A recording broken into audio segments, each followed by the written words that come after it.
Hello दोस्तों, स्वागत है मेरे YouTube चैनल कृष्णा बुक्स पर। अगर आप किसी भी कंपटीशन एग्ज़ाम अर्थात SSC, railway, banking, MBA, CLAT, UPSC इत्यादि की तैयारी कर रहे हैं या करने की सोच रहे हैं तो ये वीडियो को अंत तक देखें। इस वीडियो में मैं आपको कंप्यूटर बुक जो लुसेंट प्रकाशन के द्वारा पब्लिश की गई है उस बुक की पूरी जानकारी दूंगा और एनालिसिस कर बताऊंगा कि यह बुक आपकी प्रिपरेशन में किस प्रकार आपका मदद करेगा। तो समय को व्यर्थ किए बिना चलते हैं आज के इस एनालिसिस पर, आज के इस रिव्यू पर। तो आज मेरे पास जो बुक है उस बुक का नाम है लुसेंट कंप्यूटर, लुसेंट प्रकाशन से पब्लिश किया गया है। इसके बाद इसके अंत में देखते हैं तो सबसे पहले इसको लेखक जो है वो एक महिला है जिनका नाम है रानी अहिल्या। उन्होंने इस बुक को लिखी है। इसके बाद इस बुक को जानकारी देने के लिए कुछ 2-4 लाइन दिया गया है जिसमें दिया गया है कि यह बुक ओरिजिनल है या डुप्लीकेट है। तो लुसेंट को तो आप भली बहुत ही जानते होंगे। अगर आप रेलवे, एसएससी या बैंकिंग की तैयारी कर रहे हैं तो लुसेंट बैंकिंग, एसएससी या रेलवे के क्षेत्र में एक सबसे अच्छा पब्लिकेशन में आता है। लुसेंट का जीके बहुत ही प्रसिद्ध जीके है।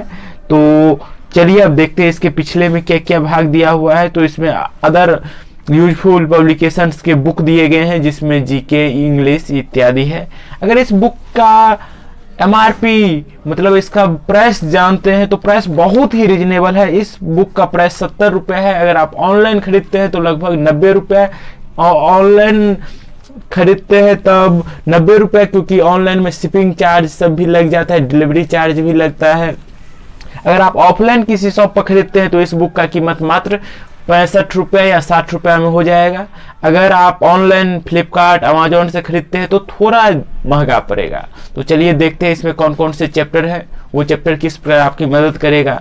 तो इसमें लगभग 13 चैप्टर हैं। 13 चैप्टर में पहला चैप्टर है कंप्यूटर सामान्य परिचय, दूसरा है कंप्यूटर का विकास, तीसरा है इनपुट तथा आउटपुट डिवाइस, चौथा है मेमोरी, पांचवा है पर्सनल कंप्यूटर, छठा है डिजाइन टूल्स तथा प्रोग्रामिंग भाषाएं, सातवां है डेटा प्रतिनिधित्व एवं संख्या प्रणाली, आठवां है सॉफ्टवेयर, नौवां है डेटा संचार, 10वां है इंटरनेट, 11वां है माइक्रोसॉफ्ट विंडोज, 12वां है माइक्रोसॉफ्ट ऑफिस, 13वां है कंप्यूटर से संबंधित शब्द संक्षेप। ये शब्द संक्षेप सबसे ज़्यादा जरूरी, सबसे ज़्यादा पूछे जाने वाले क्वेश्चन में से एक है, क्योंकि ये शॉर्ट फॉर्म हर एक एग्जाम में 2-3 क्वेश्चन जरूर पूछे जाते हैं। अगर इसके चैप्टर की बात करें तो सबसे पहले चैप्टर का कॉन्सेप्ट दिया रहता है जो 3-4 पेज में दिया रहता है हर एक चैप्टर में। इसके बाद कुछ 100-150 प्रीवियस ईयर और इस साल आने वाले संभावित क्वेश्चन को ऑब्जेक्टिव के रूप में दिया गया है, जो बहुत ही अच्छी चीज है। कंप्यूटर जो क्षेत्र है, कंप्यूटर क्षेत्र बीसीए अगर आप करना चाहते हैं तब भी इस बुक की जरूरत। अगर आप बीसीए का तैयारी कर रहे हैं तब भी ये बुक आपके लिए बहुत जरूरी है। BCA bachelor of computer education, इसके तहत एप्लीकेशन, इसके तहत आपको ये जनरल अवेयरनेस के लिए, बेसिक पढ़ने के लिए आपको ये बुक लेना अति आवश्यक है। अगर आप रेलवे, एनटीपीसी या ग्रुप डी का तैयारी कर रहे हैं तब भी 2-3 क्वेश्चन कंप्यूटर से आते हैं। तो अगर इस बुक को अगर आप पढ़ लेते हैं तो फिर नया बुक लेने की आपको आवश्यकता नहीं पड़ती है। ये बुक में हर एक चैप्टर में लगभग 150 या 100 क्वेश्चन ऑब्जेक्टिव दिया गया है जो बैंक, एसएससी, रेलवे के प्रीवियस ईयर क्वेश्चंस हैं। तो इसको जरूर आप पढ़ लें। सप्ताह में एक बार इस बुक को अवश्य पढ़ें, जिससे 2-3-4 सप्ताह के बाद ये इस बुक को फिर से पढ़ने की आवश्यकता नहीं होगी। कॉन्सेप्ट दिया गया है तो ऑब्जेक्टिव क्वेश्चन में इसको दोबारा पढ़ने की जरूरत नहीं पड़ती है। अगर हम बात करें इसके अलग वेराइटीज को देखने के लिए, तो अगर आप तैयारी नहीं भी कर रहे हैं तब भी आपके लिए बहुत जरूरी है। बेसिक जानकारी इससे प्राप्त हो जाती है जिससे भविष्य में आप कंप्यूटर के क्षेत्र में थोड़ा बहुत जानकारी हासिल कर सकते हैं। तो हम उम्मीद करते हैं जो आप ये बुक लेंगे, ऑनलाइन नहीं लेंगे, ऑफलाइन लेंगे, अगर उपलब्ध होगा तो ऑफलाइन लीजिए, सस्ता पड़ेगा। और बुक में देखिए कितने क्वेश्चन दिए गए हैं कंप्यूटर के संदर्भ में, सॉफ्टवेयर का क्या अर्थ है। हर एक क्वेश्चन, जो क्वेश्चन बैंकिंग, रेलवे, एसएससी में आ सकते हैं, हर एक क्वेश्चन का विमोचन इस बुक में दिया गया है। हर एक चैप्टर जो है सो अपने आप में एक फुल संक्षेप, फुल संसार है, जो अगर आप एक बार पढ़ लेते हैं तो ये आपके फ्यूचर के लिए, आपके एग्जाम के लिए बहुत अच्छा रहेगा। हम जानते हैं कंपटीशन की दुनिया में अब बहुत ज़्यादा मारामारी है, तो उसके लिए आपको कुछ एक्स्ट्रा तैयारी करने पड़ते हैं। अधिकतर स्टूडेंट ऐसे हैं जो इस सब टॉपिक को छोड़ रहे हैं, लेकिन अगर आप इस टॉपिक को पकड़ लेते हैं तो 1-2 नंबर आपके कट ऑफ में आराम से जुड़ जाएगा, और 1-2 नंबर का ही तो खेल है।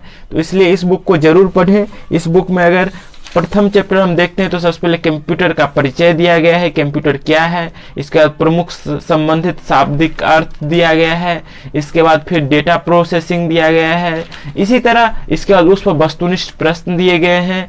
SBI 2009 में पूछा गया है कंप्यूटर में डेटा किसे कहते हैं। इसके बाद IBPS क्लर्क 2011 में पूछा गया है कंप्यूटर के संदर्भ में ALU का तात्पर्य क्या है। तो फिर ये सामान्य परिचय हो गया। इसके बाद है कंप्यूटर का विकास, तो विकास में भी कंप्यूटर का इतिहास दिया गया है, पास्कल कैलकुलेटर के बारे में दिया गया है, प्रथम इलेक्ट्रॉनिक कंप्यूटर के बारे में दिया गया है, कंप्यूटर पीढ़ी दर पीढ़ी दिया गया है। इसके बाद आकार के आधार पर वर्गीकरण किया गया है कंप्यूटर का। फिर इस पे लगभग 68 क्वेश्चन ऑब्जेक्टिव दिए गए हैं। इनपुट डिवाइस कौन कौन से हैं, तो इनपुट डिवाइस पहला है कीबोर्ड, दूसरा है माउस, तीसरा है ट्रैक बॉल, चौथा है जॉयस्टिक, पांचवा है स्कैनर, छठा है माइक्रोफोन, सातवां है वेब कैम, आठवां है बारकोड रीडर, नौवां है OCR, 10वां है MICR, 12वां है OMR, 13वां है किम्बॉल टैग रीडर, 13वां है स्पीच रिकॉग्नाइजेशन सिस्टम, 14 है लाइट पिन, 15 है टच स्क्रीन। फिर इस जितने भी इनपुट डिवाइस है उसके बारे में जानकारी दिया गया है, जो कौन कौन से चैप्टर में कौन कौन सा पॉइंट है। इसके बाद इसमें भी पंजाब सिंध में 2010 में क्वेश्चन पूछा गया था, बैंक ऑफ बड़ौदा में पूछा गया है, IBPS क्लर्क में पूछा गया है 2011 में। तो सोचिए एक साल में 2 बार SSC CPO में पूछा गया है कंप्यूटर सिस्टम में कौन सी युक्ति कीबोर्ड के विपरीत कार्य करती है। तो सोचिए SSC MTS में पूछा गया 17 में, CGL तक में पूछा गया है। तो आप जान सकते हैं ये बुक कितना वैल्यूएबल बुक है। इसके बाद मेमोरी के बारे में दिया गया है, रैम, रोम, कैश मेमोरी के प्रकार, सेमीकंडक्टर, द्वितीयक या सहायक या बैंकिंग स्टोर मेमोरी। तो इस तरह इसमें भी लगभग 100 ऑब्जेक्टिव क्वेश्चन दिए गए हैं। तो हम उम्मीद करते हैं ये वीडियो आप जरूर लेंगे। MBA एंट्रेंस में भी दिया गया है, SBI 2019 में दिया गया है। हर एक एग्जाम में डेटा प्रतिनिधित्व एवं संख्या प्रणाली के बारे में दिया गया है, पद्धति के बारे में दिया गया है, binary number system, octal number system, hexadecimal संख्या पद्धति। तो हर एक चैप्टर को कॉन्सेप्ट के साथ बताया गया है, तो आपको समझने में बहुत आसानी होगी। इसमें भी 52 ऑब्जेक्टिव क्वेश्चन दिए गए हैं। सॉफ्टवेयर के बारे में बताया गया है, हार्डवेयर के बारे में बताया गया है, डेटा संचार के बारे में बताया गया है, इंटरनेट के बारे में बताया गया है, हमारे प्रमुख ब्राउजर कौन कौन से हैं। तो उसमें है Netscape, navigator, Microsoft internet explorer, Mozilla Firefox, NCSC, magic, opera, safari, Chrome तो हम जानते हैं सबसे ज़्यादा मोबाइल में अभी वही उपयोग हो गया है। इंटरनेट के उपयोग के बारे में बताया गया है। SBI 2009 में क्वेश्चन पूछे गए थे। माइक्रोसॉफ्ट विंडोज के बारे में बताया गया है। और लास्ट चैप्टर है माइक्रोसॉफ्ट ऑफिस, उसमें भी लगभग 90 क्वेश्चन जो है ऑब्जेक्टिव पूछा गया है। इसके बाद चलते हैं शब्द संक्षेप में।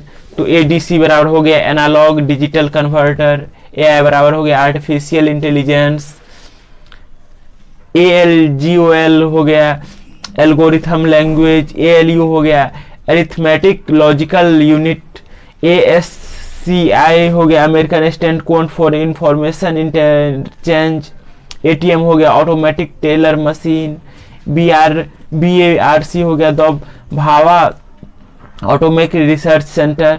इसी तरह BSNL हो गया भारत संचार निगम लिमिटेड, BIOS हो गया बेसिक इनपुट आउटपुट सिस्टम।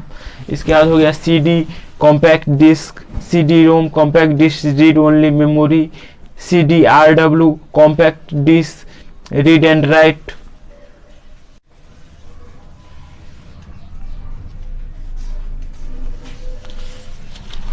तो DNS हो गया, डोमेन नेम सिस्टम, EDP हो गया, इलेक्ट्रॉनिक डाटा प्रोसेसिंग, FTP हो गया, फाइल ट्रांसफर प्रोटोकॉल, MB हो गया, मेगाबाइट, NIC हो गया, नेटवर्क इंटरफेरेंस कार्ड, रोम हो गया, रीड ओनली मेमोरी, रैम हो गया, रैंडम एक्सेस मेमोरी, SRAM हो गया, स्टैटिक रैम, इसी तरह USB हो गया, यूनिवर्सल सीरीज बस, WWW हो गया, वर्ल्ड वाइड वेब, WLL हो गया, वायरलेस लोकल लूप। तो इस तरह हम देखते हैं ये बुक काफ़ी उपयोगी बुक है। हम उम्मीद करते हैं इस बुक को आप ज़रूर परचेज कीजिएगा।